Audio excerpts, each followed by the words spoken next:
ಸ್ಥಳಕ್ಕೆ ತೆರಳಿ ಅವರನ್ನು ಅರೆಸ್ಟ್ ಮಾಡಿದ್ದಾರೆ. ಇನ್ನು ನಾಳೆ ತಾನೇ ಅವರ ಚಿತ್ರ ಬಿಡುಗಡೆ ಆಗಬೇಕಾಗಿತ್ತು. ಕುಲದಲ್ಲಿ ಕೇಳಿಯಾವುದೋ ಅನ್ನುವಂತಹ ಚಿತ್ರ ಬಿಡುಗಡೆ ಆಗಬೇಕಾಗಿತ್ತು. ಇವತ್ತು ನಾಯಕ ನಟ ಮಡೆನೂರು ಮನು ಅರೆಸ್ಟ್ ಆಗಿದ್ದಾರೆ. ಕಾಮಿಡಿ ಕಿಲಾಡಿ ಶೋ ಮೂಲಕವಾಗಿ ಮಡೆನೂರು ಮನು ಅವರು ಹೆಸರು ಮಾಡಿದ್ರು. ಕಾಮಿಡಿ ಕಿಲಾಡಿ ಶೋ ಮೂಲಕವಾಗಿ ಮಡೆನೂರು ಮನು ಸಾಕಷ್ಟು ಮಿಂಚಿದ್ರು. ನಾಳೆ ಅವರ ಚಿತ್ರ ಬಿಡುಗಡೆ ಆಗಬೇಕಾಗಿತ್ತು. ಕುಲದಲ್ಲಿ ಕೀಳ್ಯಾವುದು ಅನ್ನುವಂತಹ ಚಿತ್ರ ಬಿಡುಗಡೆ ಆಗಬೇಕಾಗಿತ್ತು. ಈ ನಡುವೆ ಅವರ ಅರೆಸ್ಟ್ ಆಗಿರುವಂಥದ್ದು ಸಾಕಷ್ಟು ಅನುಮಾನಗಳಿಗೆ ಎಡೆ ಮಾಡಿಕೊಡ್ತಾ ಇದೆ. ಕೆಲವರು ಇದು ಪ್ರಚಾರಕ್ಕಾಗಿ ಮಾಡಿರುವಂತಹ ಸ್ಟಂಟ್ ಅಂತ ಹೇಳ್ತಾ ಇದ್ದಾರೆ. ಇನ್ನೂ ಕೆಲವರು ಅತ್ಯಾಚಾರ ಪ್ರಕರಣ ದಾಖಲಾಗಿರೋದ್ರಿಂದಾಗಿ ಗಂಭೀರವಾಗಿ ಆರೋಪಗಳನ್ನು ಕೂಡ ಮಾಡ್ತಾ ಇದ್ದಾರೆ. ಹೀಗಾಗಿ ಇದಕ್ಕೆ ಸಂಬಂಧಪಟ್ಟಂತೆ ಮಡೆನೂರು ಮನು ಅವರ ಪ್ರತಿಕ್ರಿಯೆ ಏನಿರುತ್ತೆ ಅದನ್ನು ಕೂಡ ಕಾದು ನೋಡಬೇಕಾಗತ್ತೆ. ಇತ್ತ ಪೊಲೀಸ್ ಅಧಿಕಾರಿಗಳು ಯಾವ ಸೆಕ್ಷನ್ಗಳ ಅಡಿಯಲ್ಲಿ ಪ್ರಕರಣ ದಾಖಲು ಮಾಡಿದ್ದಾರೆ, ಏನೆಲ್ಲ ಆರೋಪಗಳು ಕೇಳಿಬಂದಿದೆ, ಸಾಕ್ಷ್ಯಾಧಾರಗಳು ಏನಾದರೂ ಲಭ್ಯವಾಗಿದೆಯಾ, ಇದನ್ನು ಕೂಡ ನೋಡಬೇಕಾಗತ್ತೆ. ಹೀಗಾಗಿ ಈ ಒಂದು ಅರೆಸ್ಟ್ ಆಗಿರುವಂಥದ್ದು ಒಂದು ರೀತಿಯಾಗಿ ದುರಂತ ಅಂತ ಹೇಳಿದರೂ ಕೂಡ ತಪ್ಪಾಗೋದಿಲ್ಲ. ಒಂದು ವೇಳೆ ಅತ್ಯಾಚಾರ ಸಾಬೀತಾಗಿದ್ದೇ ಆದರೆ ಆಗ ಅವರ ಸಂಪೂರ್ಣ ಭವಿಷ್ಯ ಮೂಲೆಗುಂಪಾಗುತ್ತೆ. ಕಾಮಿಡಿ ಕಿಲಾಡಿಯಲ್ಲಿ ಮನು ಜೊತೆ ಕೆಲಸ ಮಾಡ್ತಾ ಇದ್ರು ಸಂತ್ರಸ್ತೆ. ಪೊಲೀಸ್ ಠಾಣೆಗೆ ಕೊಟ್ಟಿರುವಂತಹ ದೂರಿನಲ್ಲಿ ಸಂತ್ರಸ್ತೆ ಇದನ್ನು ಉಲ್ಲೇಖ ಮಾಡಿದ್ದಾರೆ. ಯುವತಿಗೆ ಬಾಡಿಗೆ ಮನೆ ಹುಡುಕಿ ಕೊಟ್ಟಿದ್ದ ಮಡೆನೂರು ಮನು 2018ರಿಂದ ಆ ಯುವತಿ ಅಂದರೆ ಸಂತ್ರಸ್ತೆ ಅವರಿಗೆ ಪರಿಚಯವಾಗಿದ್ರು ಅನ್ನೋ ಮಾಹಿತಿಗಳು ಲಭ್ಯವಾಗ್ತಾ ಇದೆ. ಒಟ್ಟು 2 ಬಾರಿ ಅವರು ಗರ್ಭಿಣಿಯಾಗಿದ್ದರು. ಅದೇ ರೀತಿಯಾಗಿ ಗರ್ಭಪಾತ ಕೂಡ ಮಾಡಿಸಿದ್ದಾರೆ ಅನ್ನೋ ಆರೋಪ ಕೇಳಿಬರ್ತಾ ಇದೆ. ಕಾಮಿಡಿ ಕಿಲಾಡಿಯಲ್ಲಿ ಮನು ಜೊತೆ ಕೆಲಸ ಮಾಡ್ತಾ ಇದ್ದಂತಹ ಸಂತ್ರಸ್ತೆ ಮೇಲೆ ಅತ್ಯಾಚಾರ ಮಾಡಿದ್ದಾರೆ ಅನ್ನೋ ಆರೋಪ ಕೇಳಿಬರ್ತಾ ಇದೆ. ಪೊಲೀಸ್ ಠಾಣೆಯಲ್ಲಿ ಕೊಟ್ಟಿರುವಂತಹ ದೂರಿನಲ್ಲಿ ಸಂತ್ರಸ್ತೆ ಈ ವಿಚಾರಗಳನ್ನು ಉಲ್ಲೇಖ ಮಾಡಿದ್ದಾರೆ. ಯುವತಿಗೆ ಬಾಡಿಗೆ ಮನೆ ಹುಡುಕಿ ಕೊಟ್ಟಿದ್ದ ಮಡೆನೂರು ಮನು ಆಕೆಯ ಮೇಲೆ ಅತ್ಯಾಚಾರ ಎಸಗಿದ್ದಾನೆ. 2018ರಿಂದ ಮಡೆನೂರು ಮನು ಮತ್ತು ಸಂತ್ರಸ್ತೆ ಇಬ್ಬರ ನಡುವೆ ಪರಿಚಯ ಇತ್ತು. ಈಗಾಗಲೇ ಮಡೆನೂರು ಮನುಗೆ ಮದುವೆ ಕೂಡ ಆಗಿ ಒಂದು ಮಗು ಕೂಡ ಇದೆ.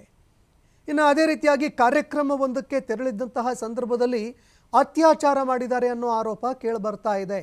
ಒಂದು ಕಾರ್ಯಕ್ರಮಕ್ಕೆ ತೆರಳಿದ್ರು, ಇದೇ ಸಂದರ್ಭದಲ್ಲಿ ಅತ್ಯಾಚಾರ ಮಾಡಿದ್ದಾರೆ ಅನ್ನೋ ಒಂದು ಗಂಭೀರ ಆರೋಪ ಕೇಳಿಬರ್ತಾ ಇದೆ. ಇದಕ್ಕೆ ಸಂಬಂಧಪಟ್ಟಂತೆ FIR ಕೂಡ ದಾಖಲಾಗಿದೆ.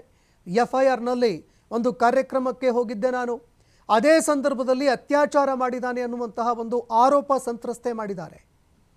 ಹೀಗಾಗಿ ಸೆಕ್ಷನ್ಗಳನ್ನು ಯಾವ್ಯಾವ ಸೆಕ್ಷನ್ಗಳನ್ನು ಹಾಕಲಾಗಿದೆ ಅನ್ನುವಂಥದ್ದನ್ನು ಕೂಡ ನೋಡಬೇಕಾಗುತ್ತೆ. ಬಾಡಿಗೆ ಮನೆ ಹುಡುಕಿ ಕೊಟ್ಟಿದ್ದ, ಜೊತೆಗೆ ಕೆಲಸ ಮಾಡ್ತಾ ಇದ್ರು ಸಂತ್ರಸ್ತೆ, ಅದೇ ಸಂತ್ರಸ್ತೆಗೆ ಮೇಲೆ ಅತ್ಯಾಚಾರ ಮಾಡಿದ್ದಾರೆ ಅನ್ನೋ ಆರೋಪ ಕೇಳಿಬರ್ತಾ ಇದೆ. ಇನ್ನು FIRನಲ್ಲಿ ಏನೇನಿದೆ ಅನ್ನುವಂಥದ್ದನ್ನು ನೋಡೋದಾದರೆ, ಒಂದು ಕಾರ್ಯಕ್ರಮಕ್ಕೆ ತೆರಳಿದ್ದಾಗ ಅತ್ಯಾಚಾರ ಮಾಡಿದ್ದಾರೆ.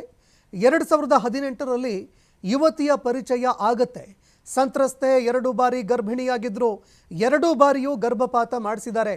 2022 ನವೆಂಬರ್ 2029ರಂದು ನಡೆದಂತಹ ಘಟನೆ ಇದು.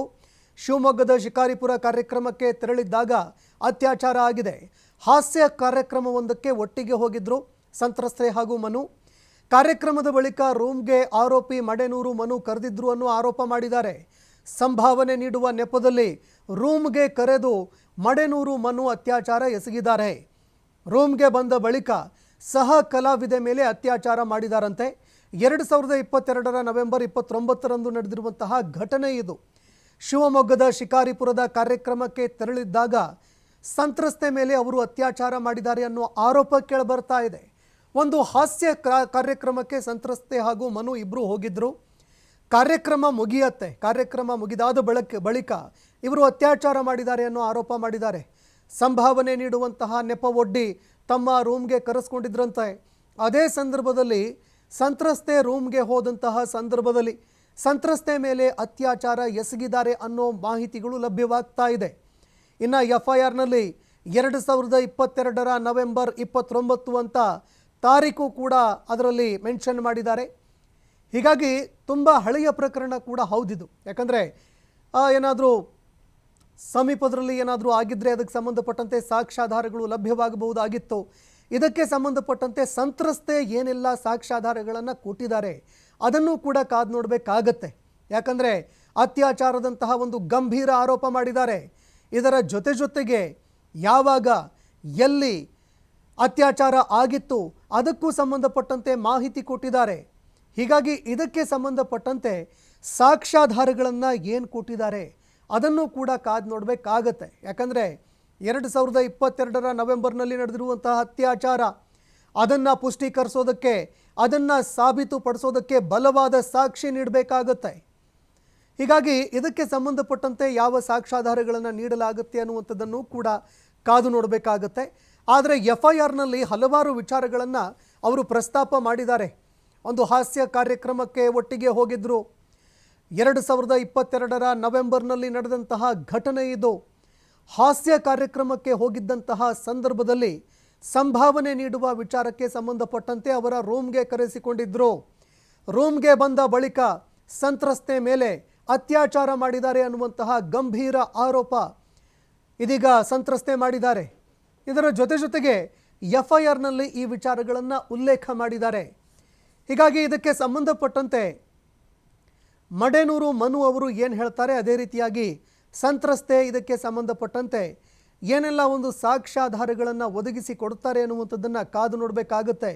ಯಾಕಂದರೆ ನಾಳೆ ಚಿತ್ರ ಬಿಡುಗಡೆ, ನಾಳೆ ಕುಲದಲ್ಲಿ ಕೀಳ್ಯಾವುದೋ ಚಿತ್ರ ಬಿಡುಗಡೆ. ಅದರಲ್ಲಿ ಇದೇ ಮನು ನಟನೆ ಮಾಡಿದ್ದಾರೆ. ಒಂದು ದಿನ ಮುಂಚೆ ಪ್ರಕರಣ ದಾಖಲಾಗಿರೋದ್ರಿಂದಾಗಿ ಸಾಕಷ್ಟು ಅನುಮಾನಗಳು ವ್ಯಕ್ತವಾಗ್ತಾ ಇದೆ. ಇದು ಪ್ರಚಾರಕ್ಕಾಗಿ ಮಾಡಿದಂತಹ ಸ್ಟಂಟ ಅಥವಾ ಇದರ ಹಿಂದೆ ಬೇರೆ ಏನಾದರೂ ಉದ್ದೇಶ ಇದೆಯಾ, ನಿಜವಾಗ್ಲೂ ಅತ್ಯಾಚಾರ ಏನಾದರೂ ಆಗಿದೆಯಾ, ಇದು ಪೊಲೀಸ್ ಅಧಿಕಾರಿಗಳ ತನಿಖೆ ಬಳಿಕವಷ್ಟೇ ಗೊತ್ತಾಗುತ್ತೆ. ಈಗ ಅರೆಸ್ಟ್ ಮಾಡಿರುವಂತಹ ಪೊಲೀಸ್ ಅಧಿಕಾರಿಗಳು ಇದಕ್ಕೆ ಸಂಬಂಧಪಟ್ಟಂತೆ ಈಗ ಮಡೇನೂರು ಮನು ಅವರನ್ನು ವಾಪಸ್ ಬೆಂಗಳೂರಿಗೆ ಕರೆತರಲಾಗ್ತಾ ಇದೆ. ಬೆಂಗಳೂರಿಗೆ ಕರೆತರಲಾದಂತಹ ಸಂದರ್ಭದಲ್ಲಿ ಕರೆತಂದಾಗ ಮೊದಲು ಅವರ ಮೆಡಿಕಲ್ ಟೆಸ್ಟ್ ಮಾಡಿಸಲಾಗುತ್ತೆ. ಸಂಪೂರ್ಣವಾಗಿ ಅವರು ನಾರ್ಮಲ್ ಆಗಿದ್ದಾರೆ ಅನ್ನುವಂಥದ್ದನ್ನು ಖಚಿತಪಡಿಸಿಕೊಂಡು ಅದಾದ ನಂತರ ಕೋರ್ಟ್ಗೂ ಕೂಡ ಅವರನ್ನು ಪ್ರೊಡ್ಯೂಸ್ ಮಾಡಲಾಗುತ್ತೆ. ನ್ಯಾಯಾಧೀಶರ ಮುಂದೆ ಹಾಜರುಪಡಿಸಲಾಗುತ್ತೆ. ನ್ಯಾಯಾಧೀಶರ ಮುಂದೆ ಹಾಜರುಪಡಿಸಿದ ಬಳಿಕ ಅವರನ್ನು ಕಸ್ಟಡಿಗೆ ಕೇಳುವಂತಹ ಸಾಧ್ಯತೆ ಕೂಡ ಇರುತ್ತೆ. ಹೀಗಾಗಿ ನ್ಯಾಯಾಂಗ ಬಂಧನನ ಅಥವಾ ಪೊಲೀಸರ ಕಸ್ಟಡಿಗೆ ನೀಡಲಾಗುತ್ತಾ ಅಥವಾ ಮತ್ತಿನ್ಯಾವುದಾದರೂ ಹೈ ಡ್ರಾಮಾ ನಡೆಯುತ್ತಾ ಅನ್ನುವಂಥದ್ದನ್ನು ಕಾದು ನೋಡಬೇಕಾಗುತ್ತೆ. ಯಾಕಂದರೆ ನಾಳೆ ಚಿತ್ರ ಬಿಡುಗಡೆ ಇದೆ. ಈ ನಡುವೆ ಈ ಪ್ರಕರಣ ದಾಖಲಾಗಿರುವಂಥದ್ದಕ್ಕೆ ಸಾಕಷ್ಟು ಅನುಮಾನಗಳು ವ್ಯಕ್ತವಾಗ್ತಾ ಇದೆ. ಹೀಗಾಗಿ ಮನು ಅವರ ವಿರುದ್ಧ ಪ್ರಕರಣ ದಾಖಲಾಗಿ ಅವರು ಅರೆಸ್ಟ್ ಆಗಿರುವಂತಹ ವಿಚಾರಕ್ಕೆ ಸಂಬಂಧಪಟ್ಟಂತೆ ಸಾಕಷ್ಟು ಚರ್ಚೆಗಳಾಗ್ತಾ ಇದೆ, ಸಾಕಷ್ಟು ಅನುಮಾನಗಳು ಕೂಡ ವ್ಯಕ್ತವಾಗ್ತಾ ಇದೆ. ಹೀಗಾಗಿ ಇದಕ್ಕೆ ಸಂಬಂಧಪಟ್ಟಂತೆ ಪೊಲೀಸ್ ಅಧಿಕಾರಿಗಳ ತನಿಖೆ ಯಾವ ರೀತಿಯಾಗಿ ನಡೆಯುತ್ತೆ, ಪೊಲೀಸ್ ಅಧಿಕಾರಿಗಳು ತನಿಖೆ ನಂತರ ಏನು ಹೇಳ್ತಾರೆ ಅನ್ನುವಂಥದ್ದನ್ನು ಕೂಡ ಕಾದು ನೋಡಬೇಕಾಗತ್ತೆ. ನಾಳೆ ಚಿತ್ರ ಬಿಡುಗಡೆ ಕಾರ್ಯಕ್ರಮ ಇರುವ ಮುಂಚೆ, ಒಂದು ದಿನ ಮುಂಚೆ ಅರೆಸ್ಟ್ ಆಗಿರುವಂಥದ್ದು ಇಡೀ ಚಿತ್ರತಂಡಕ್ಕೆ ಬಿಗ್ ಶಾಕ್ ಎದುರಾಗಿದೆ. ಬಿಗ್ ಶಾಕ್ ಅಥವಾ ಎಲ್ರಿಗೂ ಶಾಕ್ ಕೊಡ್ತಾರಾ ಅನ್ನುವಂಥದ್ದನ್ನು ಕಾದು ನೋಡಬೇಕು. ಇನ್ನು ಈ FIR ದಾಖಲಾಗಿದೆಯಲ್ಲ, ಇದರಲ್ಲಿ ಏನಿದೆ ಅಂತ ನೋಡೋದಾದರೆ, ಕಾಮಿಡಿ ಕಿಲಾಡಿಯಲ್ಲಿ ಮನು ಜೊತೆ ಕೆಲಸ ಮಾಡ್ತಾ ಇದ್ರಂತೆ ಸಂತ್ರಸ್ತೆ. ಪೊಲೀಸ್ ಠಾಣೆಗೆ ನೀಡಿರುವಂತಹ ದೂರಿನಲ್ಲಿ ಸಂತ್ರಸ್ತೆ ಸಾಕಷ್ಟು ವಿಚಾರಗಳನ್ನು ಉಲ್ಲೇಖ ಮಾಡಿದ್ದಾರೆ. ಯುವತಿಗೆ ಒಂದು ಬಾಡಿಗೆ ಮನೆ ಕೂಡ ಅವರು ಹುಡುಕಿ ಕೊಟ್ಟಿದ್ರು ಅನ್ನೋ ಮಾತುಗಳು ಕೇಳಿಬರ್ತಾ ಇದೆ. ಇನ್ನು ದೃಶ್ಯಾವಳಿಯಲ್ಲಿ ನೋಡ್ತಾ ಇದ್ದೀರಿ, ಇದಕ್ಕೆ ಸಂಬಂಧಪಟ್ಟಂತೆ ವಾಟ್ಸಪ್ ಚಾಟ್ ಕೂಡ ಲಭ್ಯ ಆಗಿದೆ. ಮನು ಆಕೆಗೆ ಮಾಡಿರುವಂತಹ, ಸಂತ್ರಸ್ತೆಗೆ ಮಾಡಿರುವಂತಹ ಒಂದು ಚಾಟ್ಗಳ ಒಂದು ಹಿಸ್ಟರಿ ಕೂಡ ಲಭ್ಯವಾಗಿದೆ. ಹೀಗಾಗಿ ಮನು ಅವರ ವಿರುದ್ಧ ಒಂದು ಪ್ರಬಲ ಸಾಕ್ಷ್ಯ ಏನಾದರೂ ಇದಾಗುತ್ತಾ ಅನ್ನುವಂಥದ್ದನ್ನು ಕಾದು ನೋಡಬೇಕಾಗುತ್ತೆ. ಎಲ್ರಿಗೂ ನಮಸ್ತೆ. ನಿಮಗೆಲ್ಲ ಗೊತ್ತಿರೋ ಹಾಗೆ ಎಲ್ಲ ವಿಷಯ ಎಲ್ಲ ಗೊತ್ತು, ಎಲ್ಲ ನ್ಯೂಸನ್ನು ನೋಡಿದ್ದಾರೆ ಎಲ್ಲರೂ. ಈಗ ಇದು ಉದ್ದೇಶಪೂರ್ವಕವಾಗಿ ಅಂತ ನಾವೇನು ಹೇಳೋದು ಬೇಕಾಗಿಲ್ಲ, ಅಲ್ಲೇ ಗೊತ್ತಾಗ್ತಿದೆ. ಯಾಕೆಂದರೆ ನಾಳೆ ಸಿನಿಮಾ ರಿಲೀಸು, ಕಷ್ಟಪಟ್ಟು ಒಂದು ಇಷ್ಟಪಟ್ಟು ಮಾಡಿರುವಂಥ ಸಿನಿಮಾ ಕುಲದಲ್ಲಿ ಕೀಳ್ಯಾವುದೋ ಸಿನಿಮಾ ನಾಳೆ ಬೆಳಗ್ಗೆ ರಿಲೀಸು, ಅದು ರಾಜ್ಯಾದ್ಯಂತ ರಿಲೀಸ್ ಆಗ್ತಾಯಿದೆ. ಈ ನಡುವೆ ನಾಳೆ ರಿಲೀಸ್ ಇಟ್ಕೊಂಡು ಇವತ್ತು FIR ಮಾಡೋ ಅವಶ್ಯಕತೆ ಇರಲಿಲ್ಲ. ಯಾಕೆಂದರೆ ಇತ್ತೀಚಿನ ದಿನಗಳಲ್ಲಿ ನಾನು ಮಾತಾಡಿದ್ದೀವಿ, ಏನು ಹೆಂಗೆ ಅಂತ ಕೇಳಿದಾಗ ಕೆಲವೆಲ್ಲ ಕ್ಲಾರಿಟಿನೂ ಕೊಟ್ಟಿದ್ದಾಳೆ. ಹಿಂಗೆ ನಾನು ಸುಮ್ಮನೆ ಇದ್ದರೂ ಬೇರೆಯವ್ರು ಬಿಡ್ತಿಲ್ಲ, ಹಿಂಗೆ ಮಾಡಿಸ್ತಾರೆ, ಕೆಲವೆಲ್ಲ ಮಾಡು, ಈ ಥರ ಮಾಡು ಅಂತ ಹೇಳ್ಕೊಡ್ತಿದ್ದಾರೆ ಅಂತ.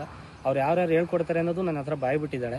ಓಕೆನಾ, ಅದು ಯಾರ್ಯಾರ ಜೊತೆಲಿ ನಿಂತಿದ್ದಾರೆ ಟೋಟಲ್ಲು 2 ಹೀರೋಗಳು, ಒಬ್ಬರು ಲೇಡಿ ಡಾನು, ಅವ್ರು ಯಾರು ಅಂತಲೂ ಹೇಳ್ತೀನಿ, ಅವ್ರು ಯಾರು ಅಂತ. ಅವ್ರು 3 ಜನ ಜೊತೆ ಒಂದು 10-12 ಜನ ಒಟ್ಟಲ್ಲಿ ನನ್ನನ್ನು ಸಾವು ಬಯಸ್ತಿದ್ರಂತೆ ಮೊನ್ನೆ. ಅವನು ಇವ್ರು ಸಾಯಬೋದು, ಅವನಾರು ಸಾಯಬಾರ್ದು, ಆ ಥರದ್ದು ಒಂದಿಷ್ಟು ಸಾವುಗಳೆಲ್ಲ ಬಯಸಿ ನಗಾಡ್ತಿದ್ರಂತೆ. ಗೊತ್ತಿಲ್ಲ ನಾನು ಯಾರಿಗೆ ಏನು ಮಾಡಿದ್ದೀನಿ ಅನ್ನೋದು ಗೊತ್ತಿಲ್ಲ. ನಂದಾತು ನನ್ನ ಪಾಡಿಗೆ ಕೆಲಸ ಆಯ್ತು, ಕೆಲಸ ಇಲ್ಲ ಅಂದರೆ ಊರಲ್ಲಿ ಜಮೀನು ಕೆಲಸ ಆಯ್ತು ಅಷ್ಟೇ. ನಾನು ಇನ್ನೇನು ನಾನು ತಲೆ ಕೆಡಿಸಿಲ್ಲ. ಪ್ರತಿಯೊಂದು ಸಾಕ್ಷಿನ ನಾನು ತಂದು ಕೊಡ್ತೀನಿ. ಈಗ ನಂದು ಒಂದೇ ಓಡ್ತಿರೋ ತಲೆಯಲ್ಲಿ. ಯಾಕೆ ಅಂದರೆ 1.5-2 ತಿಂಗಳಿಂದ ಈ ಸಿನಿಮಾ ರಿಲೀಸ್ ಅಂತ ಎಲ್ಲರ ಮನೆಗೂ ಹೋಗಿ ಇನ್ವಿಟೇಷನ್ ಕೊಟ್ಟು ಸಿನಿಮಾ ಕರೆದಿದ್ದೀನಿ. ಸಿನಿಮಾ ಎಲ್ಲರೂ ಕೂಡ ಸಿನಿಮಾ ನಾಳೆ ಬಂದು ನೋಡ್ತಾರೆ. ಅದಕ್ಕೆ ಮೋಸ ಆಗಬಾರ್ದು. ಯಾಕೆಂದ್ರೆ ನಿರ್ಮಾಪಕರು ಎಲ್ಲಿಂದ ದುಡ್ಡು ತಂದಿರ್ತಾರೋ ಏನಾಗಿರ್ತಾರೋ ಅದು ಗೊತ್ತಿಲ್ಲ. ಬಟ್ ಇವರಿಗೆಲ್ಲ ಗೊತ್ತಾಗಲ್ಲ. ಅದು ಏನೋ ಒಂದು ಹೆಸರಾಳು ಮಾಡಿದರೆ ಇದು ಮುಗೀತು ಅಂತ ಅವ್ರ ಮೈಂಡ್ ಏನೋ ಗೊತ್ತಿಲ್ಲ ನನಗೆ. ಬಟ್ ಇದರಲ್ಲಿ ನನಗೆ ಕಾಣ್ತಿರೋದು ಒಂದೇ, ನನ್ನ ಫ್ಯೂಚರ್ ಜೊತೆ ಮೇಯ್ನ್ ನಿರ್ಮಾಪಕರು ಮತ್ತು ಡೈರೆಕ್ಟ್ರು ಕಷ್ಟಪಟ್ಟು ಒಂದು ಒಳ್ಳೆ ಸಿನಿಮಾ ಮಾಡಿದ್ದಾರೆ. ಅದು ನನ್ನನ್ನು ಹೀರೋ ಆಗಿ ಮಾಡಿ ಒಂದಿಷ್ಟು ಬಂಡವಾಳ ಹಾಕಿದ್ದಾರೆ. ಅವ್ರಿಗೆ ಮೋಸ ಆಗಬಾರ್ದು. ಅದಕ್ಕೆ ಇದ್ರ ಕಡೆಯಿಂದ ಯಾವುದೋ ಪ್ರಾಬ್ಲಮ್ ಆಗಬಾರ್ದು. ಇದೇನಿದೆ ಹುಡುಗಿದು ನಂದು ಏನಿದೆ ಪ್ರಾಬ್ಲಮ್ಮು, ಅದನ್ನ ಅತಿ ಶೀಘ್ರದಲ್ಲಿ ಸಾಕ್ಷಿ ಸಮೇತ ಕಾನೂನು ರೀತಿ ನಾನು ಇದಕ್ಕೆ ಕ್ಲಾರಿಟಿ ಕೊಡ್ತೀನಿ. ಎಲ್ರಿಗೂ ನಮಸ್ತೆ. ನಿಮಗೆಲ್ಲ ಗೊತ್ತಿರೋ ಹಾಗೆ ಎಲ್ಲ ವಿಷಯ ಎಲ್ಲ ಗೊತ್ತು. ಎಲ್ಲ ನ್ಯೂಸನ್ನು ನೋಡಿದ್ದಾರೆ ಎಲ್ಲರೂ. ಈಗ ಇದು ಉದ್ದೇಶಪೂರ್ವಕವಾಗಿ ಅಂತ ನಾವೇನು ಹೇಳೋದು ಬೇಕಾಗಿಲ್ಲ, ಅಲ್ಲೇ ಗೊತ್ತಾಗ್ತಿದೆ. ಯಾಕೆಂದರೆ ನಾಳೆ ಸಿನಿಮಾ